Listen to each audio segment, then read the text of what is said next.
Hello दोस्तों, Hindi स्टोरिया channel आपका अभिनंदन करता है। कहानी सुनने के लिए आपका धन्यवाद।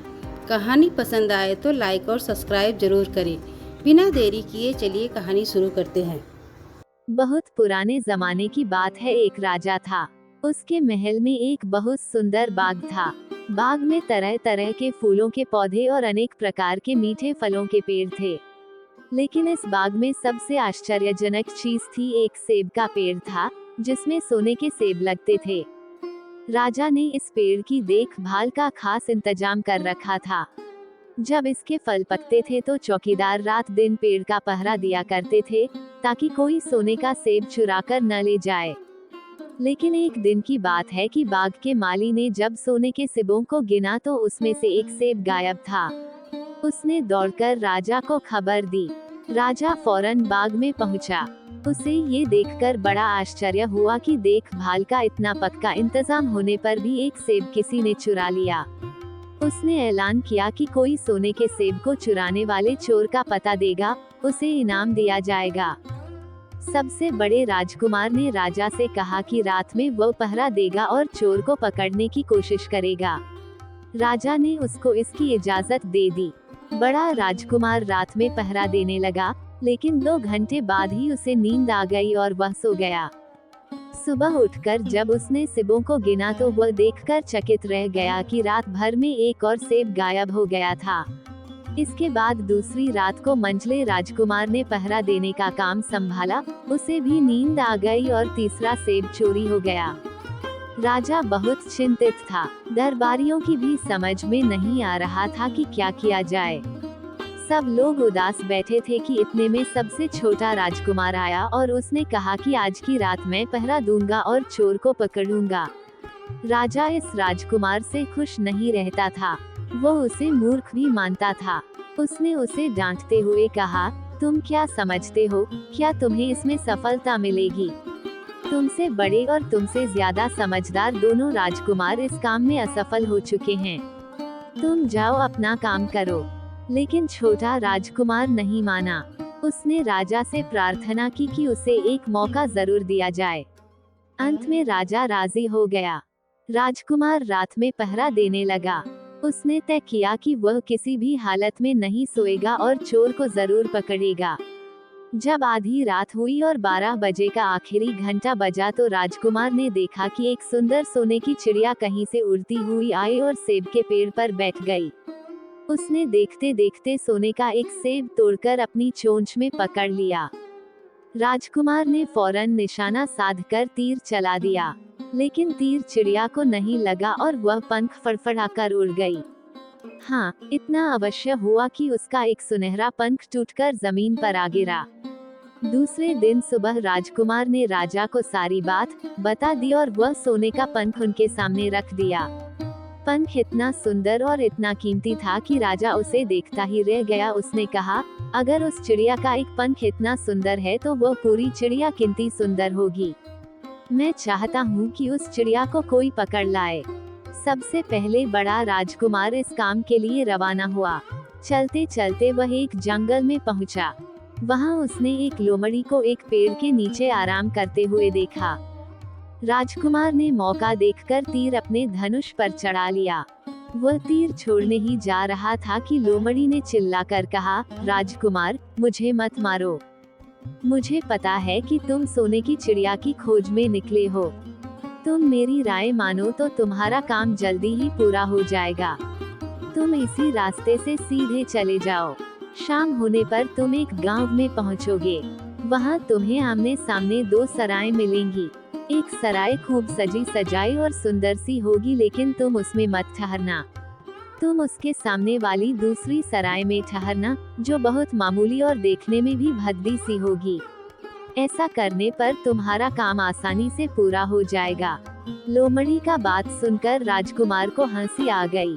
उसने डांटकर कहा, भाग जा यहाँ से, मुझे तुम्हारी सलाह की जरूरत नहीं है। ये कहकर उसने तीर छोड़ दिया।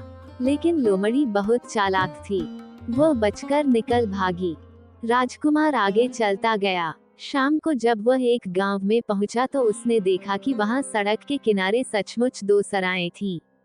उनमें से एक सराय खूब सजी सजाई थी और उसके अंदर से लोगों के नाचने गाने की आवाजें आ रही थीं। दूसरी सराय भद्दी सी थी और वहां अंधेरा घिरा हुआ था। राजकुमार सजी सजाई सराय में ठहर गया। थोड़ी देर में वह भूल गया कि वह असल में सोने की चिड़िया की खोज में निकला था। उधर जब काफी समय बीत गया और बड़ा राजकुमार नहीं लौटा तो मंझला राजकुमार सोने की चिड़िया की खोज में चल पड़ा। वह भी उसी तरह चलते चलते जंगल में पहुंचा तो वही लोमड़ी उसे भी मिली। इस राजकुमार ने भी लोमड़ी की बात पर कोई ध्यान नहीं दिया। जब वह शाम को उस गांव में पहुंचा तो बड़े राजकुमार की तरह सजी सजाई सराय में ठहरा। वहां के नाच रंग में मस्त होकर वह भी अपना काम भूल गया। यहाँ तक कि उसे घर लौटने की भी सुध न रही। अंत में सबसे छोटे राजकुमार ने राजा से कहा कि मैं सोने की चिड़िया की खोज में जाऊंगा। राजा को विश्वास था कि जब उससे बड़े दोनों राजकुमार इस काम में सफल नहीं हुए तो इसे और भी सफलता नहीं मिलेगी। लेकिन उसके जिद करने पर राजा ने उसे इजाजत दे दी। छोटा राजकुमार तैयार होकर सोने की चिड़िया की खोज में निकला। जंगल में उसे भी लोमड़ी मिली। राजकुमार ने लोमड़ी की बात को ध्यान से सुना और लोमड़ी से कहा, ठीक है, तुम जैसे कह रही हो मैं वैसा ही करूँगा। अब तुम जाओ, मैं तुम्हें नहीं मारूंगा। इस पर लोमड़ी खुश होकर बोली, तुम सबसे अच्छे लड़के मालूम होते हो। तुमने मेरी बात का मजाक नहीं उड़ाया और मुझ पर तीर नहीं चलाया। मैं तुमसे खुश हूँ और तुम्हारी मदद करूँगी। आओ, तुम मेरी पूंछ पर बैठ जाओ, मैं तुम्हें उस सराय तक पहुँचा देती हूँ। देखते देखते लोमड़ी की पूंछ काफी बड़ी हो गई और राजकुमार उस पर बैठ गया। उसके बैठते ही लोमड़ी हवा में उड़ने लगी और थोड़ी ही देर में मैदानों और पहाड़ों को पार करके उसी गांव में जा पहुंची। राजकुमार ने उसकी सलाह को मानकर छोटी और पुरानी सराय में ही डेरा डाल दिया। वह दूसरी सजी सजाई सराय से दूर ही रहा। दूसरे दिन सुबह उठकर जब वह आगे बढ़ा तो कुछ दूर चलने पर उसे वह लोमड़ी फिर से रास्ते में मिल गई। लोमड़ी ने उससे कहा, अब मैं तुम्हें बताती हूँ कि आगे तुम्हें क्या करना चाहिए। तुम सीधे चलो। आगे चलने पर तुम्हें एक बहुत बड़ा किला मिलेगा जिस पर सिपाही लोग पहरा दे रहे होंगे। तुम सिपाहियों से डरना मत और सीधे अंदर चले जाना, क्योंकि वे इस समय सो रहे होंगे। तुम बेधड़क होकर किले में घुसते चले जाना और उनके कमरों को पार करते हुए उस जगह पहुंच जाना जहां लकड़ी के एक मामूली से पिंजरे में सोने की चिड़िया बंद है। तुम चिड़िया को पिंजरे सहित उठाकर किले से बाहर ले आना। लेकिन एक बात याद रखना, चिड़िया के पिंजरे के पास ही एक बहुत सुंदर सा सोने का पिंजरा भी रखा होगा। तुम भूलकर भी चिड़िया को उस पिंजरे में मत रखना, मगर तुम उसे लकड़ी के पिंजरे में से निकालकर सोने के पिंजरे में रखने की कोशिश करोगे तो बाद में पछताओगे। ये कहकर लोमड़ी ने राजकुमार को फिर से अपनी पूंछ पर बिठाया और थोड़ी ही देर में उसको किले के पास पहुंचा दिया। राजकुमार ने किले का पास जाकर देखा कि सचमुच उसके पहरेदार सो रहे थे। वह बिना डरे सीधा महल में घुस गया और थोड़ी ही देर बाद वह उस कमरे में जा पहुंचा जहां सोने की चिड़िया एक पिंजरे में बैठी हुई थी। पिंजरे के पास ही सोने के 3 सेब पड़े हुए थे। इन सेबों को देखकर राजकुमार ने फौरन पहचान लिया कि ये सेब उसके पिता के बाग के ही थे। सोने की चिड़िया इतनी सुंदर थी कि राजकुमार उसको देखता ही रह गया। वो उसको उठाकर लाने ही वाला था कि उसकी नजर पास ही पड़े एक सुंदर से पिंजरे पर पड़ी। वो पिंजरा बहुत सुंदर था और उसमें तरह तरह के कीमती पत्थर जड़े हुए थे। सोने की चिड़िया के लिए वही पिंजरा ठीक मालूम पड़ता था। राजकुमार लोमड़ी की बात को भूल गया और उसने सोने की चिड़िया को लकड़ी के पिंजरे से निकालकर सोने के पिंजरे में बंद कर दिया। लेकिन नए पिंजरे में आते ही चिड़िया ने खूब जोर जोर से शोर मचाना शुरू कर दिया। राजकुमार पिंजरे को उठाकर कमरे से बाहर भी नहीं निकल पाया था कि बहुत से सिपाही कमरे में घुस आए और उन्होंने राजकुमार को पकड़ लिया। अब राजकुमार को अपनी भूल का पता चला। उसे याद आया कि लोमड़ी ने उससे क्या कहा था, लेकिन अब क्या हो सकता था। सिपाही उसे खींचते हुए राजा के दरबार में ले गए। राजा के पूछने पर राजकुमार ने सारी बात कह सुनाई। राजा बोला, तुम मेरे महल में चोरी करने के लिए घुसे थे। मैं तुमको माफ नहीं कर सकता। तुम्हें फांसी की सजा दी जाएगी, लेकिन मैं तुम्हें एक मौका देता हूँ। अगर तुम मेरे लिए सोने का घोड़ा ला दो तो मैं न सिर्फ तुम्हें छोड़ दूंगा बल्कि सोने की चिड़िया भी तुमको दे दूंगा। राजकुमार को अपनी जान बचाने के लिए राजा की शर्त माननी पड़ी। अब वह सोने के घोड़े की तलाश में निकला। किले के बाहर जाने पर उसने देखा कि लोमड़ी उसका इंतजार कर रही है। उसने लोमड़ी को सारी बातें बताईं। लोमड़ी ने निराश होते हुए कहा, मैं अब तुम्हारी कोई मदद नहीं करूंगी। तुमने मेरे कहने के अनुसार नहीं किया। मैंने जिस तरह से कहा था, अगर तुम उस तरह से काम करते तो इस मुसीबत में नहीं फंसते और सोने की चिड़िया तुम्हें मिल जाती। राजकुमार बोला, इस बार मुझे माफ कर दो, मुझसे गलती हो गई। मेरा काम तुम्हारी सहायता के बिना नहीं चलेगा। मुझे राजा ने सोने का घोड़ा लाने के लिए कहा है, वरना वह मुझे फांसी पर चढ़ा देगा। लोमड़ी ने कहा, खैर, मैं तुम्हें माफ करती हूँ। अब तुम ऐसा करो कि मेरी पूंछ पर बैठकर सीधे चले चलो। कुछ दूर जाने पर तुम्हें एक दूसरा किला मिलेगा। उसी किले की घुड़साल में तुम्हें सोने का घोड़ा बंधा हुआ मिलेगा। महल के नौकर चाकर सब सो रहे होंगे। तुम चुपचाप जाना और घोड़े को खोल लेना। लेकिन एक बात याद रखना, वहाँ घोड़े के पास ही घोड़े पर कसने के लिए 2 जीनें रखी होंगी। उसमें से एक तो पुरानी चमड़े की जीन होगी और दूसरी सोने की जीन होगी। तुम सोने की जीन को छूना भी मत और उस घोड़े पर पुरानी चमड़े की जीन को कसकर सवार हो जाना और उसे दौड़ते हुए किले से बाहर चले आना। राजकुमार ने वादा किया कि वह ठीक वैसा ही करेगा। लोमड़ी ने उसको अपनी पूंछ पर बैठाया और कुछ ही देर में वह उसे ले किले के पास जा पहुंची। किले के पास पहुंचते ही लोमड़ी ने उसे नीचे उतारा और फिर वहां से चली गई। राजकुमार सीधा फाटक से किले में घुस गया। अंदर जाकर उसने देखा कि वहां के सभी नौकर चाकर सोए हुए थे। थोड़ी ही देर में वह किले की घुड़साल में जा पहुंचा। वहां एक बहुत सुंदर सुनहरा घोड़ा बंधा हुआ था। राजकुमार ने पास जाकर देखा कि वह घोड़ा सचमुच सोने का था। ऐसा सुंदर घोड़ा उसने सपने में भी नहीं देखा था। उसने आगे बढ़कर घोड़े को खोल लिया। जब वह बाहर निकलने लगा तो उसकी नजर एक कोने में पड़ी हुई सोने की जीन पर गई। ये जीन बहुत सुंदर थी और इसमें हीरे मोती जड़े हुए थे। उसके पास ही एक फटी पुरानी चमड़े की जीन पड़ी हुई थी। इतने सुंदर घोड़े पर पुराने चमड़े की जीन कसना राजकुमार को अच्छा नहीं लगा। उसने सोने की जीन उठा ली और घोड़े पर कसना शुरू किया। इतने में घोड़ा जोर से हिनहिना उठा। किले के नौकर चाकर जाग गए। थोड़ी ही देर में राजकुमार पकड़ लिया गया। राजकुमार को सिपाहियों ने हाथ बांधकर अपने राजा के सामने पेश किया। राजा ने सारी बातें सुनकर कहा, तुमने मेरे घोड़े को चुराने की कोशिश की है, इसलिए तुम्हें फांसी की सजा दी जाएगी। लेकिन अगर तुम मेरा एक काम कर दो तो मैं तुम्हें छोड़ सकता हूँ। यहाँ से कुछ ही दूर एक सोने का महल है और उसमें बहुत सुंदर राजकुमारी रहती है। अगर तुम अपनी जान बचाना चाहते हो तो उस राजकुमारी को मेरे पास ले आओ। तुम्हें इनाम में ये सोने का घोड़ा दे दूंगा। बेचारा राजकुमार, वो फिर से एक नई मुसीबत में फंस गया। उसे मजबूर होकर राजा की शर्त माननी पड़ी। अब वह सोने के महल की खोज में निकला। कुछ दूर चलने पर फिर उसे वह लोमड़ी मिली। पता नहीं कैसे लोमड़ी को सारी बातें मालूम हो गई थी। वह बोली, देखो, तुमने इस बार भी मेरी बात नहीं मानी। मेरी बात मान जाते तो यह नई मुसीबत तुम्हारे गले नहीं पड़ती। खैर, मुझे तुम पर दया आ रही है। मैं तुम्हारी मदद करूंगी। चलो, मैं तुमको सोने के महल के पास पहुंचाए देती हूँ। तुम महल के बाहर ही कहीं पीछे छिपे रहना।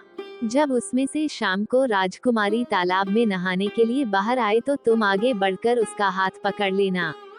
जैसे ही तुम उसको छुओगे, राजकुमारी तुम्हारे साथ आने के लिए राजी हो जाएगी। लेकिन एक बात याद रखना, तुम उसको वहां से अपने साथ ले आना। उसे वापस महल में मत जाने देना। वह तुमसे कहेगी कि मैं अभी अपने माता पिता से मिलकर आती हूँ। लेकिन तुम उसकी बातों में मत आना, वरना फिर मुसीबत में फंस जाओगे। ये कहकर लोमड़ी ने फिर से अपनी पूंछ फैला दी और राजकुमार उस पर बैठ गया। देखते देखते लोमड़ी हवा में उड़ती हुई कुछ देर बाद सोने के महल के पास जा पहुंची। महल के पास पहुंचते ही राजकुमार एक पेड़ की आड़ में छिपकर बैठ गया। शाम को जब राजकुमारी नहाने के लिए किले से बाहर आई तो राजकुमार ने हिम्मत करके आगे बढ़कर उसका हाथ पकड़ लिया। उसके छूते ही राजकुमारी उसके साथ चलने के लिए तैयार हो गई। वह बोली, राजकुमार, तुम मुझे जहाँ भी ले जाना चाहोगे मैं तुम्हारे साथ चलूंगी, लेकिन मुझे थोड़ी देर के लिए अपने माता पिता से मिलाने दो। राजकुमार ने कहा, नहीं, यह नहीं होगा, तुम्हें तुरंत मेरे साथ चलना पड़ेगा। लेकिन राजकुमारी रोने लगी। इतनी सुंदर राजकुमारी को रोते देखकर राजकुमार का मन पिघल गया। अंत में वह राजी हो गया और बोला, जाओ, थोड़ी देर के लिए माता पिता से मिलाओ, लेकिन फिर तुरंत बाहर चली आना। लेकिन राजकुमारी ने जैसे ही किले में पैर रखा, किले के पहरेदार जाग गए और उन्होंने राजकुमार को पकड़ लिया। राजकुमार बहुत पछताया, लेकिन अब क्या हो सकता था। सिपाहियों ने उसे अपने राजा के सामने पेश किया। राजा बहुत निराश था। उसने उसी वक्त हुक्म दिया, इस राजकुमार को फौरन फांसी पर चढ़ा दिया जाए। ये सुनकर राजकुमार रोने गिड़गिड़ाने लगा। इस पर राजा ने थोड़ी देर विचार करने के बाद कहा, मैं अपनी आज्ञा वापस नहीं ले सकता, लेकिन अगर तुम मेरा एक काम कर दो तो तुम्हारी जान बच सकती है। हमारे किले के ठीक सामने ये जो बड़ा पहाड़ है, इसके कारण हमारे किले की सुंदरता नष्ट होती है। अगर तुम 8 दिन में इस पहाड़ को खोदकर साफ कर दो तो हम तुम्हें क्षमा कर देंगे और राजकुमारी का विवाह तुम्हारे साथ कर देंगे। राजकुमार किले के बाहर आकर पहाड़ को देखने लगा। उसके हाथ में एक छोटी सी कुदाली थी। उसकी समझ में नहीं आ रहा था कि इतना बड़ा पहाड़ 8 दिन में वह कैसे खोद सकेगा। फिर भी उसे अपनी जान तो बचानी ही थी, इसलिए वह पहाड़ खोदने लगा। धीरे धीरे 7 दिन बीत गए। इतने दिन तक लगातार खोदने पर भी पहाड़ का सिर्फ एक कोना ही खोद सका। वह दुखी होकर बैठ गया। उसे अब अपने पर बहुत अधिक क्रोध आ रहा था। वो मन में कहने लगा कि अगर मैंने लोमड़ी की बात मान ली होती तो कितना अच्छा होता। लोमड़ी ने मुझको हर बार ठीक सलाह दी और मैं हर बार उसका कहना न मानकर नई से नई मुसीबत में फंस जाता हूँ। राजकुमार इस तरह सिर झुकाए बैठा था कि अचानक उसे अपने पैरों के पास लोमड़ी की पूंछ हिलती दिखाई दी। उसने नजर उठाकर देखा, सचमुच वही लोमड़ी खड़ी थी। लोमड़ी ने मुस्कुराते हुए कहा, क्यों, क्या हाल है? इस बार तो तुम्हारी मदद करने की मेरी जरा भी इच्छा नहीं थी, लेकिन मैं 7 दिन से तुमको पहाड़ खोदते हुए देख रही हूँ।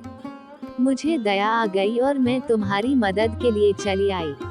जाओ, तुम बहुत थक गए हो, सो जाओ, मैं थोड़ी ही देर में तुम्हारा काम पूरा कर दूंगी। इस बार राजकुमार ने तय कर लिया था कि अब वह लोमड़ी जिस तरह कहेगी वह उसी तरह करेगा। वह चुपचाप उठकर एक तरफ सोने चला गया। थोड़ी ही देर में उसे नींद आ गई। सुबह जब वह सोकर उठा तो उसे अपनी आंखों पर विश्वास नहीं हो रहा था। वहाँ कहीं भी पहाड़ का नाम नहीं था और महल का सुंदर दृश्य दिखाई दे रहा था। राजकुमार सीधा राजा के पास पहुँचा। राजा उसके काम पर बहुत खुश था। उसने तुरंत अपने वादे के अनुसार राजकुमारी के साथ उसका विवाह कर दिया। जब राजकुमार उस सुंदर राजकुमारी के साथ कुछ दूर चला तो उसे रास्ते में फिर वही लोमड़ी मिली। लोमड़ी बोली, बधाई हो राजकुमार। राजकुमारी के साथ तुम्हें देखकर मुझे बड़ी खुशी हो रही है, लेकिन अब तुम्हें सोने का घोड़ा और सोने की चिड़िया भी प्राप्त करनी चाहिए, क्योंकि वे दोनों चीजें तुम्हारे ही लायक हैं और तुम उन्हें आसानी से प्राप्त कर सकते हो। राजकुमार बोला, लेकिन भला मुझे सोने का घोड़ा और सोने की चिड़िया कैसे मिल सकती है? मैं तो इस राजकुमारी को भी उस राजा के लिए ले जा रहा हूँ। लोमड़ी ने कहा, नहीं, तुम ऐसा काम कभी मत करना। इस राजकुमारी के साथ तुम्हारा विवाह हुआ है और यह अब तुम्हारी ही है। अगर तुम मेरे कहने के अनुसार काम करो तो तुम्हें सोने का घोड़ा और सोने की चिड़िया भी मिल सकती है। तुम पहले इस राजकुमारी को लेकर सोने के घोड़े वाले राजा के पास जाओ। राजा खुश होकर तुमको सोने का घोड़ा दे देगा। तुम घोड़े पर सवार हो जाना और सवार होकर सबसे विदा लेना। राजकुमारी से तुम सबसे बाद में विदा लेना। जैसे ही तुम राजकुमारी के पास पहुँचो, तुम उसे हाथ से पकड़कर घोड़े के ऊपर खींच लेना और घोड़े को दौड़ा देना। सोने का घोड़ा इतना तेज दौड़ता है कि दुनिया का तेज से तेज घोड़ा भी उसकी बराबरी नहीं कर सकता। जाओ, तुम पहले इतना काम पूरा करो। इसके बाद आगे का काम मैं तुम्हें बाद में बताऊंगी। मैं तुम्हें वहाँ रास्ते में मिलूंगी। राजकुमार ने ठीक वैसा ही किया जैसा लोमड़ी ने उससे कहा था। जब सोने के घोड़े वाले राजा ने खुश होकर उसे इनाम में सोने का घोड़ा दिया तो राजकुमार उस पर सवार हो गया और उससे विदा लेने लगा। अंत में वह राजकुमारी को उठाकर घोड़े को तेजी से दौड़ाता हुआ किले से बहुत दूर निकल आया। रास्ते में एक पेड़ के नीचे लोमड़ी उसका इंतजार कर रही थी। उसे देखकर लोमड़ी बोली, शाबाश, अब तुम सोने की चिड़िया भी प्राप्त कर लो। जब तुम सोने की चिड़िया वाले राजा के पास पहुंचोगे तो वह इस घोड़े को देखकर बहुत खुश होगा। तुम उससे कहना कि पहले सोने की चिड़िया का पिंजरा मेरे हाथ में दे दो, तब मैं ये घोड़ा तुमको दूंगा। जब वह पिंजरा तुम्हारे पास लाए तो तुम पिंजरा उसके हाथ से छीन लेना और घोड़े को दौड़ा देना। बस ऐसे चिड़िया तुमको मिल जाएगी और कोई तुम्हें पकड़ भी नहीं सकेगा। इस बार भी राजकुमार ने ठीक वैसा ही किया। वह राजकुमारी के साथ ही घोड़े पर बैठा रहा और जब राजा ने उसके हाथ में सोने की चिड़िया का पिंजरा दिया तो उसने देखते देखते एड़ मार दी और सोने का घोड़ा हवा से बातें करने लगा। कुछ दूर चलने पर लोमड़ी उसे मिली। राजकुमार ने उससे कहा, तुमने मेरी बड़ी मदद की है। तुम्हारी वजह से मुझे न सिर्फ सोने की चिड़िया मिली, बल्कि सोने का घोड़ा और इतनी सुंदर राजकुमारी भी मिल गई। बताओ, मैं तुमको क्या इनाम दूं? मैं तुमको कुछ न कुछ जरूर देना चाहता हूँ। लोमड़ी ने कहा, अगर तुम खुश हो तो मेरा एक काम कर दो। तुम एक तीर चलाकर मुझे मार दो। इस समय तुम यही सबसे बड़ा काम मेरे लिए कर सकते हो। राजकुमार ने कहा, भला ये कैसे हो सकता है? तुमने मेरी इतनी मदद की और मैं बदले में तुम्हें मार दूं? मुझसे यह नहीं होगा। ये सुनकर लोमड़ी बड़ी दुखी हुई और बोली, अगर तुम मेरा ये काम नहीं कर सकते तो फिर ठीक है, जाओ। लेकिन मैं तुम्हारी भलाई के लिए ही कह रही हूँ कि तुम दो बातें जरूर याद रखना। एक तो तुम किसी कुएं की दीवार पर मत बैठना और दूसरे तुम ऐसे लोगों के लिए धन मत खर्च करना जिन्हें फांसी मिलने वाली हो। राजकुमार बोला, भाई तुम भी अजीब हो। तुम्हारी बातें मेरी समझ में ही नहीं आती। भला मैं कभी कुएं की दीवार पर क्यों बैठूंगा और ऐसे आदमियों पर धन क्यों खर्च करूंगा जिनको फांसी दी जाने वाली हो। लेकिन लोमड़ी ने उसकी बात का कोई जवाब नहीं दिया और अलविदा कहकर वहां से चली गई। राजकुमार सोने का घोड़ा दौड़ाता हुआ आगे बढ़ा। राजकुमारी उसके साथ ही बैठी हुई थी और सोने की चिड़िया का पिंजरा उसके हाथ में था। कुछ ही देर में राजकुमार उस छोटे गांव में जा पहुंचा जिसमें भी दोनों सराएं थीं। गांव के लोग और खास तौर से बच्चे उसको देखने के लिए बाहर निकल आए। सोने के घोड़े पर इतने सुंदर राजकुमार के साथ बैठी एक राजकुमारी को देखकर सभी लोग चकित थे। इतने में राजकुमार ने देखा कि गांव के बगीचे में एक जगह बहुत से लोग जमा हैं और कुछ शोर हो रहा है। राजकुमार के पूछने पर लोगों ने बताया कि वहां दो आदमियों को फांसी देने की तैयारी हो रही है। राजकुमार उधर ही चल पड़ा। वहां पहुंचने पर उसने पहचान लिया कि जिन आदमियों को फांसी दी जाने वाली थी वे और कोई नहीं बल्कि उसके ही भाई थे। वे लोग तब से उसी सजी सजाई सराय में रह रहे थे और तरह तरह के बुरे काम करते थे। वे जुआ भी खेलते थे और जुए में बहुत सा धन हार चुके थे। उन्होंने लोगों से बहुत सा रुपया भी उधार लिया था। इन्हीं सब बातों से चिढ़कर अब गांव वाले उन्हें फांसी पर चढ़ाने जा रहे थे। राजकुमार भला ये कैसे होने देता। उसने लोगों से कहा कि मुझसे रुपया ले लो और इन लोगों को छोड़ दो। उसके बहुत कहने सुनने पर लोग राजी हो गए और उन्होंने उन दोनों आदमियों को रिहा कर दिया। राजकुमार अपने भाइयों को छुड़ाकर आगे चला। कुछ दूर चलने पर जंगल में उन्हें एक कुआं दिखाई दिया। इस पर राजकुमार के भाइयों की इच्छा हुई कि कुछ देर कुएं के पास आराम करते हैं। वहां ठंडा पानी पीने के बाद हम लोग आगे चलेंगे। राजकुमार राजी हो गया। अब तक वह ये भी भूल चुका था कि लोमड़ी ने विदा होते समय उससे क्या कहा था। वह घोड़े से उतरकर कुएं की दीवार पर बैठ गया और आराम करने लगा। उसके दोनों भाइयों ने मौका देखकर उसे कुएं में धकेल दिया। इसके बाद उन्होंने घोड़े पर राजकुमारी को डाला और सोने की चिड़िया का पिंजरा उठाया और वहां से चलते बने। कुछ ही देर में वे लोग अपने राज्य में लौट आए। घर लौटकर उन्होंने राजा से कहा, हम लोग सोने की चिड़िया को पकड़ आए हैं। इसी चिड़िया ने हमारे बाग में से सोने के सेब चुराए थे। इसके साथ ही हम एक ये सोने का घोड़ा और राजकुमारी भी लाए हैं। राजा बहुत खुश हुआ। सारे राज्य के लोग खुशियां मनाने लगे, लेकिन राजकुमारी खुश नहीं थी। वह बराबर रोती रहती थी। उसने खाना पीना छोड़ दिया। यही नहीं, घोड़े ने भी दाना पानी बंद कर दिया और सोने की चिड़िया भी उदास रहने लगी। राजा ने बहुत कोशिश की, लेकिन न तो वह राजकुमारी खुश हुई और न सोने के घोड़े और सोने की चिड़िया ने दाना खाना शुरू किया। उधर छोटा राजकुमार कुएं में गिर गया था, लेकिन वह मरा नहीं। कुआं बहुत गहरा था, लेकिन उसमें पानी बहुत थोड़ा था। वो कुएं में बैठा बैठा अपने भाग्य को कोसता रहा। अब उसे फिर उसी लोमड़ी की याद आई और वह पछताने लगा कि अगर मैंने उसका कहना मान लिया होता तो मैं मुसीबत में न फंसता। राजकुमार ने जैसे ही लोमड़ी को याद किया, लोमड़ी न मालूम कैसे कुएं के मुंह पर आ पहुंची और बोली, देखो राजकुमार, मैंने पहले ही तुम्हें समझाया था कि किसी कुएं की दीवार पर मत बैठना और ऐसे आदमियों की मदद मत करना जिन्हें फांसी दी जाने वाली हो, लेकिन तुम नहीं माने। खैर चलो, अब आखिरी बार मैं फिर तुम्हारी मदद किए देती हूँ। लो मेरी पूंछ पकड़कर कुएं से बाहर निकल जाओ। ये कहकर लोमड़ी ने अपनी पूंछ कुएं में लटका दी। देखते देखते पूंछ इतनी लंबी हो गई कि कुएं के पेंदे में पड़े राजकुमार के पास तक जा पहुंची। राजकुमार उसे पकड़कर कुएं से बाहर निकल आया। लोमड़ी ने उससे कहा, जाओ, अब तुम अपने घर जाओ, लेकिन जरा होशियार रहना। तुम्हारे भाई तुम्हारी जान के दुश्मन हैं। वे लोग जरूर तुमको ढूंढ रहे होंगे। राजकुमार घर की ओर चल पड़ा। अपने राज में पहुंचने पर उसे एक भिखारी मिला। भिखारी को उसने अपने सुंदर कपड़े दान में दे दिए और उनके भद्दे पुराने कपड़े पहन लिए। इस तरह भेष बदलकर वह अपने किले में पहुंचा। वहां उसके पहुंचने पर एक बड़ी आश्चर्यजनक बात हुई।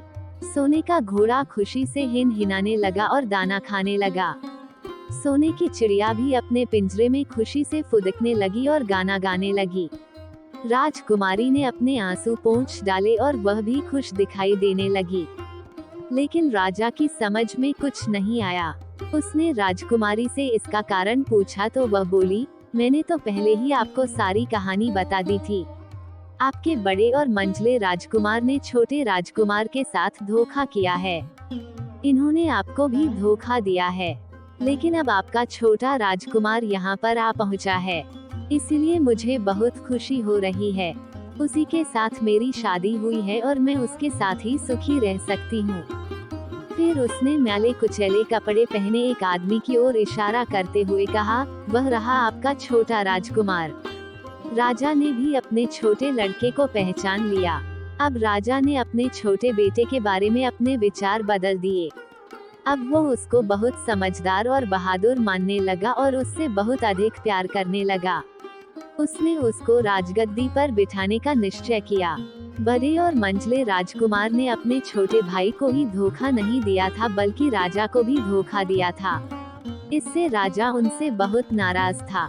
उसने उन दोनों को अपने राज्य से निकलवा दिया। इसके बाद बड़ी धूमधाम के साथ राजकुमारी के साथ राजकुमार का विवाह हुआ और दोनों सुख से रहने लगे। लेकिन राजकुमार उस लोमड़ी को नहीं भूला था जिसने उसकी सहायता की थी। एक दिन समय निकालकर वह जंगल में उस लोमड़ी की खोज में निकला। बहुत ढूंढने के बाद एक पेड़ के खोखले भाग में उसने उस लोमड़ी को चुपचाप बैठे हुए देखा।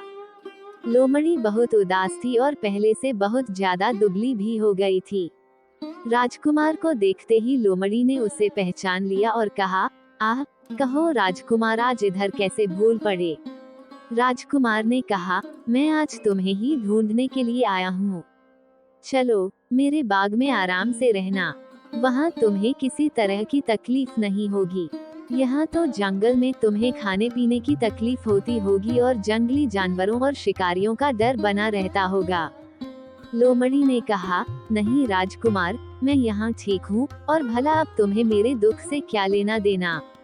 तुम्हारा काम निकल गया, अब तुम सुख से अपने राज में रहो।